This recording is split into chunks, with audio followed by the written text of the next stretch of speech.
Hey guys, Zomfox here, and today it's time to do the week review for Week 2 of the 2024 United Football League season. Week 2 was somehow even better than Week 1. All 4 games ended in a single score contest, and at the very end of the game, every team was still in it. Whether it be trying to stop the opposing team from scoring or trying to score, every single game came down to the wire. Now, some games were a bit better than others, but none of these games were really bad, and they were all really solid.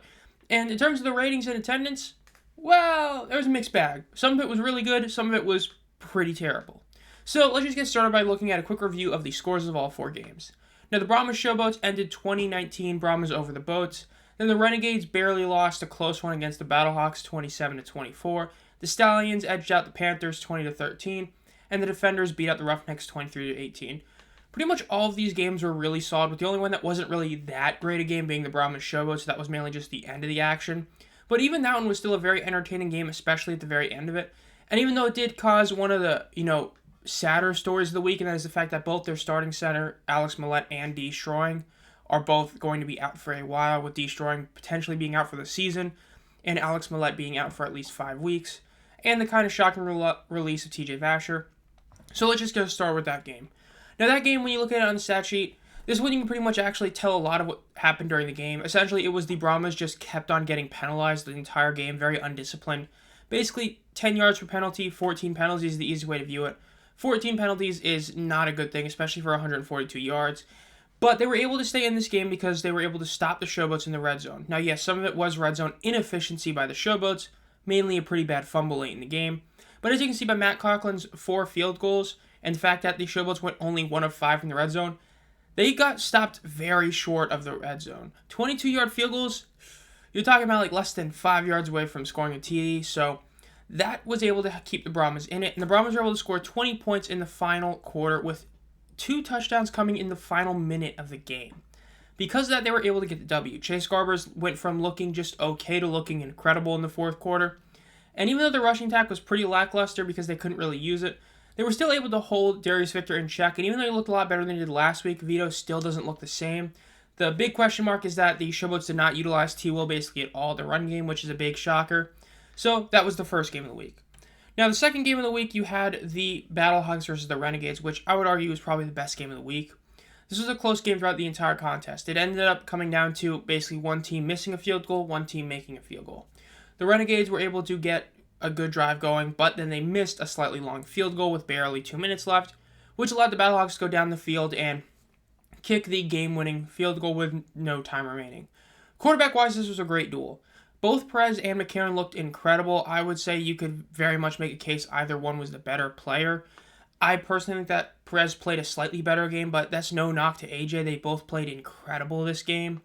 And in the end, it really came down to the fact that the Battlehawks had Mateo Duran, who went off for 104 yards on just 14 carries, whereas the Renegades, nobody really stood out in the rushing attack.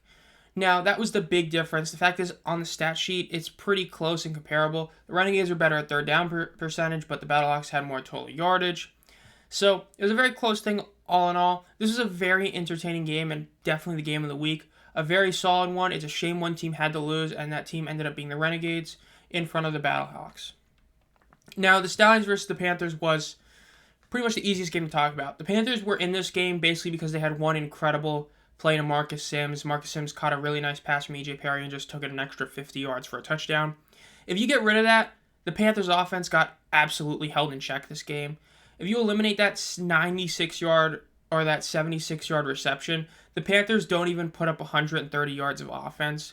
So just let that sink in just how bad this Panthers offense played. The Stallions were able to stymie West Hills, which was the only bright spot they had last week against the Battlehawks.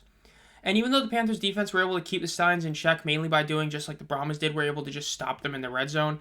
And the fact the Stallions still don't have a definitive QB1 and are going to continue the 2 QB system, whether you agree with it or not is your opinion.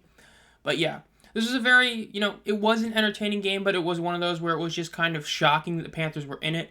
And they did end up having a chance to win the game. They were able to get a final drive going, but in the end, they couldn't capitalize on it. And because of that, the Stallions ended up winning.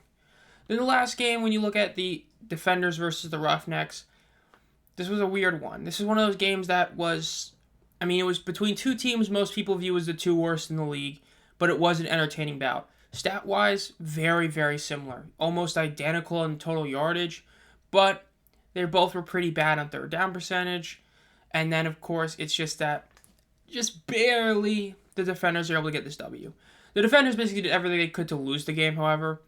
They called a timeout. Reggie called a timeout for no reason ahead of the 2-minute warning, which essentially gave the Roughnecks a free timeout. But the Roughnecks, on their final drive to try and win the game, ended up screwing themselves over. Natai Rogers ended up getting 2 separate false start penalties, which especially the second one really hurt him because the second one essentially made it to where they had to actually go for a touchdown rather than going for the first down because, the 10-second runoff and all that. And so basically because of him, the Roughnecks never got a real shot. Garantano ended up getting hurt in this game, which allowed for Reed Sinnett to come in and play, and like almost everybody expected, Sinnett played much better than Garantano did. And while it does suck for Garantano that he is hurt, for Roughnecks fans, this is a good thing because it did not look like they were going to bench him anytime soon, despite him not really playing that good. And now they have a quarterback that did look really solid. But the run game is still a huge question mark. Now we get into the first of the 2 big things, and that is, of course, the attendance for this week.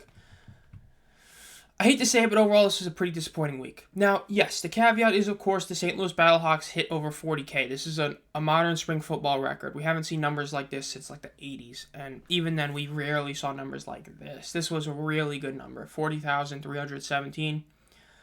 It was better than any game the Battlehawks had last year. Last year, the Battlehawks opener in week 4 had 38,000, and it just kind of went down, down, down. Hopefully, it doesn't go down. Hopefully, it actually stays the same or goes up because it ended up dropping by like 5,000 by the end of the season. But 40K is still an incredible number. Now, the issue is, of course, the Panthers and the Showboats. Now, before I talk about them, of course, the defenders, this was a weird one. Some people were actually expecting them to hit 18K, and the reason for that is because they were able to have sellouts, like in Week 9 in the division championship. But those were late in the season. Those were games that either mattered in the playoff game or just, a late season game when they were already in the playoffs kind of thing. It's weird. So, yes, this was not, up there with their best games last year. Yes, this is not even like, their third best game, okay? Because even Week 3 was better. But this is still better than 3 of the other weeks the defenders played. This is still a very solid amount. And, of course, the crowd still was out there. So, even though some people are saying this was a disappointing number, especially when you consider the fact that they were considered to have a much better attendance than the Renegades, yet the Renegades were just a bit behind them by only 1,000, I think this was a solid showing. Not great, but solid. Now, the 2 USFL teams massively dropped the ball. The Panthers, we had hoped would go up because of the fact they did win in Week 1, but not having that St. Louis Battlehawks help and the fact that it's another back-to-back home game, just like they had last year, and I would not expect this next game to be as good. 7,400 fans. Now, yes, in terms of the intensity of the crowd, it's much better than what the USFL had last year for that team, but this is still a very bad number. Under 8,000 should not be taken as a good thing. And the Showboats, not even 9,000. Now, I will say, people who are saying that it's because of the 11 a.m. start time locally, look, that's not like, that's nowhere near the same excuse as tickets being 2 weeks late like the Panthers or playing on Easter Sunday like the Roughnecks, okay? Yes, 11 a.m., you would have preferred it to be 12, but at the end of the day, we're not talking about something like, 10 a.m. or 10 p.m. Having less than 9,000 was a massive disappointment. The Showboats won in Week 1, they have a very exciting team, and to see them have under 9,000 was a disappointment. So, in terms of the overall attendance, I would say it was a bit disappointing because we kind of assumed, we already pretty much knew based on the ticket sales that the Battlehawks were going to break the spring football record. So, if you were to just say 40K, this should have been easily a 70,000 week, especially with the defenders, and instead we barely hit that by only 1,600. This was a week that you could argue could have had 80,000 if you just had the defenders do, basically what they did at the end of last year, but you had the Showboats and Panthers actually show up. This is definitely a disappointing week in attendance, I think. Because, again, the Battlehawks are like the enigma, right? They're going to have over 30,000 every game. So while 40,000 is incredible, you can't really view it and say, oh, well, this week was a success because the Battlehawks are great. No, you have to view it as a whole. As a whole, you look at the Panthers, you look at the Showboats, disappointing numbers. The defenders, okay numbers. So because of that, it was all right. It wasn't great. You had a couple highs and a couple really bad lows. But we do have some good news. The TV ratings are really good. These were really good. Now, you may be looking at them and say, hey, there's not a single million game, even though they had a game on ABC. The fact that they were able to have as good as numbers they did is incredible. Look, when you're talking about this weekend, you had the Final Four for the men's on Saturday. You had the Women's National Championship on Sunday. You had WrestleMania Night 1 going basically head-to-head with St. Louis Arlington. And you were still able to have almost over 900,000 on that ABC game. The Michigan-Birmingham game, the only one that really didn't have any real competition, guess what? It had over 900,000. That is still one of the 5 highest performing ESPN games across either the XFL last year or to the UFL this year. The fact that ESPN was able to stay that high is incredible. And then when you look at DC versus Houston, that was going against the Women's National Championship game. And it was still able to have almost 900,000. We talked about it before. Fox struggled to have 800,000 any week last week. Just compared to week 2 of the past 2 years, or the past 2 seasons. When you look at the USFL, Fox was only able to have 800,000, and that was prime time, not going against, March Madness Women's Championship. So this was able to beat out almost a literal primetime game that was going head-to-head against a big event, and was able to do better than Fox did last year. And then you look at something like ESPN last year, or this past year for the XFL, February 26th, 4 p.m., not even 800,000.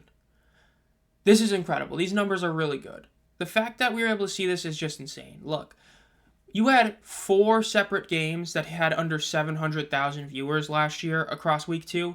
Now, yes, a couple of those were on very bad networks, USA and FS1, and then the other ones were on FX, which is a very network.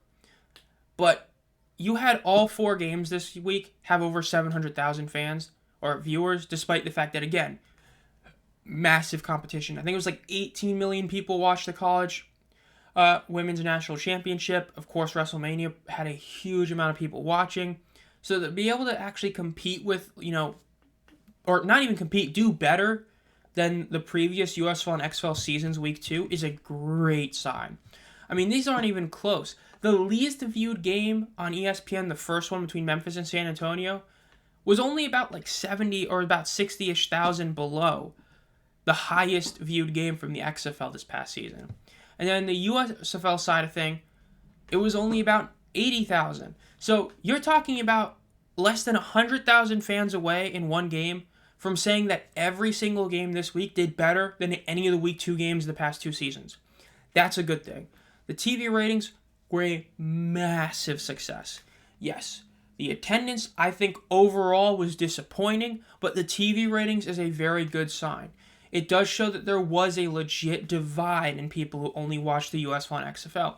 It shows that there are a lot more viewers coming in to see spring football, and a lot of that has to do with the crazy week 1. You had the Jake Bates story, you had the Alex Millett, Brad Wing play, and now you have it again because you have the fact that you had that insane Brahmas comeback, and you have the way the Battlehawks won the game. As long as we keep seeing at least 1 or 2 crazy finishes every week or crazy stories, you're just making this league more and more mainstream. Jake Bates has trended twice on X now. So, this is a really good sign for the league. Now, yes, the attendance needs to be picked up. Okay? Hopefully this next week is good. A lot of people are hoping Birmingham can hit that 15K mark. We'll see if that ends up happening. But at least in the TV side of things, doing really good. And so that'll do it for this week's week review. This has been ZomFox. Make sure to subscribe and hit the bell if you haven't already, as we are now on the road to 800 subscribers. Remember, I am doing a giveaway at 1,000 subscribers. And if you've enjoyed this content for a while and want to support the channel, think about becoming a channel member. You can click the join button or the link in the description for as little as $1 a month. Get an exclusive video a month, as well as many other perks. And as always, have a great night.